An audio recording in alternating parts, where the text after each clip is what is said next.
All right, today we're going to dive into something that's way more than just another productivity hack. We're actually exploring a path to deep, meaningful work, especially for those of us who really feel the weight of the world's gaze. If you find your truest, most creative self in the quiet, then this is for you. Let's get into it. So let me ask you, does this feel familiar?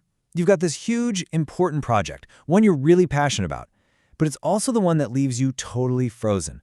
The pressure just feels massive, and it seems like every productivity tip you try just makes that paralysis even worse. Do any of these hit home for you?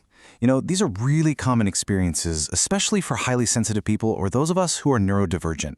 And neurodivergent, that's really just a way of saying you have a brain that processes things a little differently than most.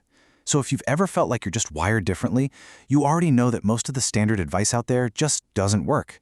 You need a system that works with your brain, not against it. The modern world is pretty much built on this idea of public accountability. We're all pushed into open-plan offices, endless Zoom calls. We're told that being constantly connected is the key to getting things done. But for a lot of us, this just creates a huge problem. That feeling of being watched, it doesn't motivate us. It actually becomes this source of deep anxiety.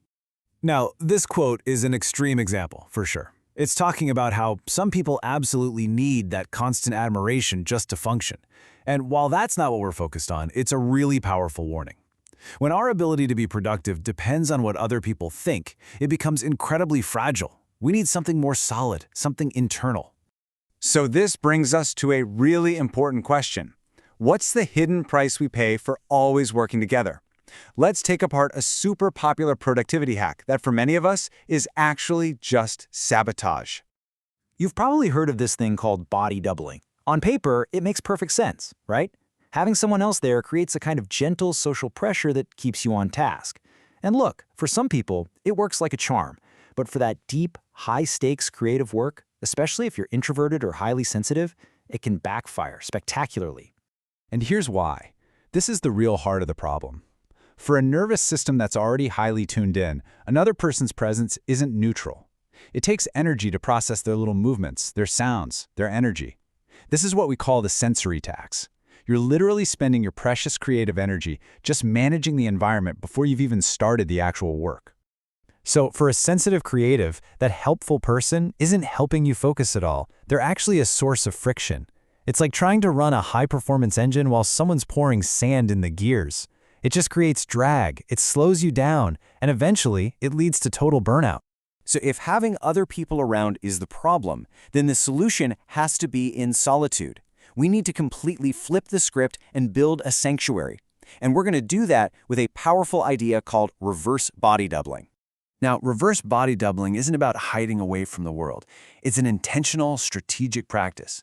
It's about deliberately creating an environment that's free from all that nervous system friction, so you can protect your most valuable resource, your creative energy, and channel it into that deep, uninterrupted, high-quality work. The difference here is night and day.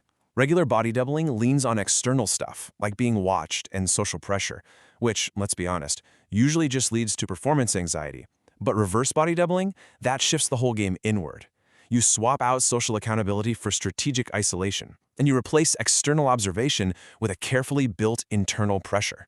And the result? You get the freedom to experiment and create without that fear of being judged.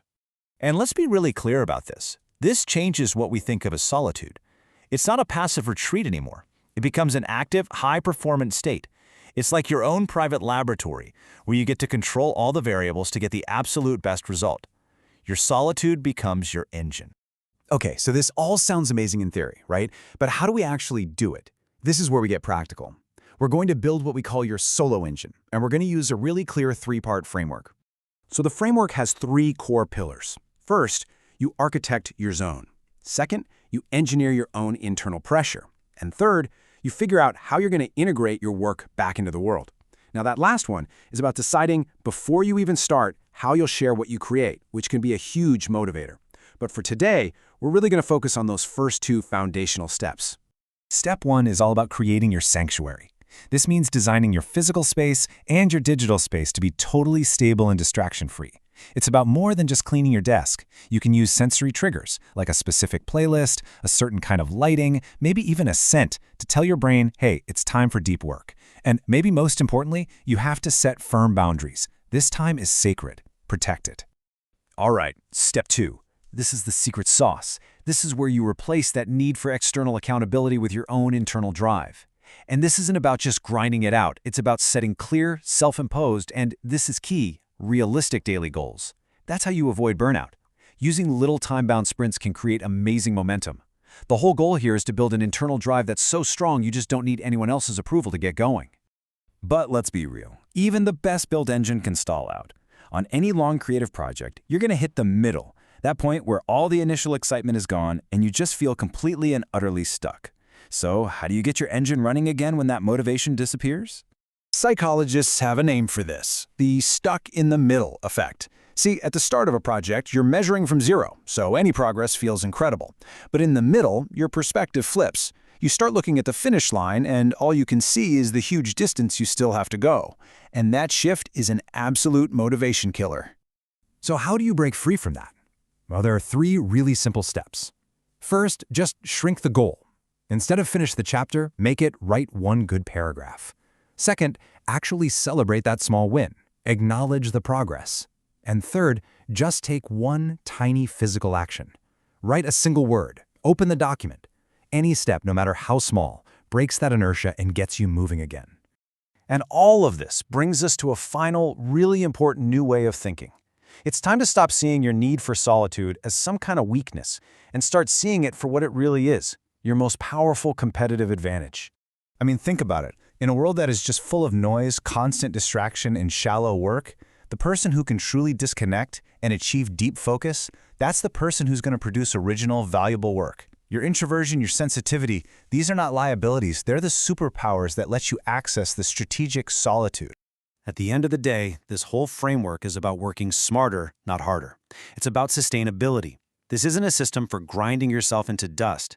It's a practice that actually honors your natural energy, protects your focus, and allows you to do your best work day in and day out without burning out. So, I'll leave you with this one last thought. Forget all the pressure to be seen. Forget the guilt you might feel for needing to be alone. Instead, just ask yourself this.